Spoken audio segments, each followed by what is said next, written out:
Coba deh, bayangin sebuah pulau yang saking uniknya rasanya kayak bukan dari bumi. Kayak dia tuh terlempar dari zaman lain atau malah dari planet lain. Sebuah tempat yang jutaan tahun lalu mutusin buat pisah dari dunia dan ya udah bikin aturan mainnya sendiri soal kehidupan. Oke, biar kebayang, pemandangan pertama kita di dunia aneh ini adalah landscape yang penuh pohon baobab raksasa. Tapi anehnya, cabang-cabangnya itu gundul dan menjulang ke langit tuh mirip banget sama akar. Jadi kelihatannya seolah-olah semua pohonnya ditanam kebalik. Aneh kan? Dan kalau kamu pikir itu udah aneh, tunggu dulu. Gimana kalau jalan-jalan di hutan yang isinya bukan pohon, tapi pilar-pilar batu kapur yang runcing dan tajamnya kayak silet? Ini bukan setting film fiksi ilmiah loh, ini beneran ada. Selamat datang di Madagaskar. Nah, pertanyaannya sekarang, kok bisa sebuah pulau jadi seaneh ini? Oke, ini dia pertanyaan besar yang bakal kita bedah bareng-bareng. Kita akan coba ungkap rahasia di balik salah satu tempat paling liar di planet kita. Jadi, akar dari semua keanehan ini ternyata satu, isolasi. Tapi bukan isolasi biasa ya, ini isolasi total yang berlangsung lama banget. Biar kebayang seberapa lama, kita mundur ke 88 juta tahun yang lalu. Waktu itu, Madagaskar pecah dari daratan utama dan mulai mengarungi lautan sendirian. Coba bayangin, selama puluhan juta tahun itu, kehidupan di sana berkembang tanpa ada campur tangan dari dunia luar sama sekali. Jadilah pulau ini semacam laboratorium evolusi raksasa yang terisolasi, yang akhirnya melahirkan makhluk-makhluk super unik yang gak bakal kita temuin di tempat lain manapun di bumi. Nah, hasil pertama dari isolasi super panjang ini, lahirlah landscape-landscape yang beneran kelihatan kayak dari planet lain. Yuk kita lihat lebih dekat. Pohon-pohon baobab raksasa ini, mereka tuh saksi bisu sejarah.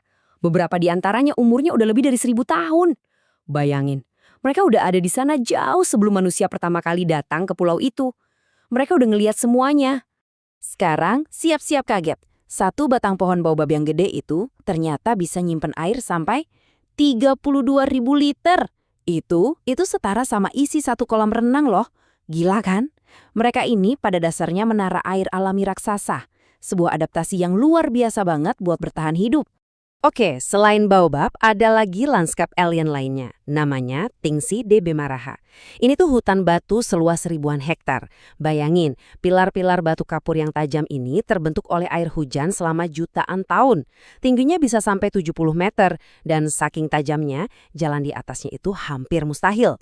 Nggak heran ya orang lokal dulu nganggap tempat ini bahaya banget. Kalau landscape-nya aja udah aneh, tunggu sampai kita lihat penghuninya. Karena isolasi itu, Madagaskar jadi semacam taman bermainnya evolusi. Nah, disinilah evolusi benar-benar menggila. Ada lebih dari 100 spesies lemur yang beda-beda di Madagaskar. Jadi ceritanya, nenek moyang mereka itu nyampe ke pulau ini jutaan tahun lalu. Dan karena nggak ada saingan kayak monyet atau kera, mereka bebas berevolusi dan ngisi semua peran yang ada di ekosistem. Makanya semua jenis lemur itu super unik dan cuma ada di sini. Dan jenisnya itu macam-macam banget, luar biasa. Ada sifaka, yang kalau di darat jalannya loncat-loncat ke samping, kayak lagi nari balet. Terus ada aye-aye yang kelihatannya misterius banget. Dia pakai jarinya yang super kurus buat nyari serangga di dalam batang pohon. Dan tentu aja, ada Indri, lemur paling besar yang terkenal karena matanya yang lebar, seolah-olah lagi kaget terus.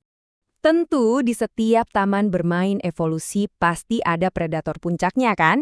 Nah, di Madagaskar predator itu adalah fossa. Bentuknya itu kayak gabungan antara kucing sama musang. Fossa ini adalah jawaban alam karena di sana nggak ada singa atau macan tutul.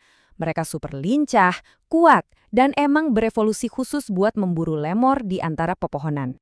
Dan keajaiban evolusinya nggak berhenti di situ. Percaya nggak, separuh dari total spesies bunglon di seluruh dunia itu adanya di Madagaskar.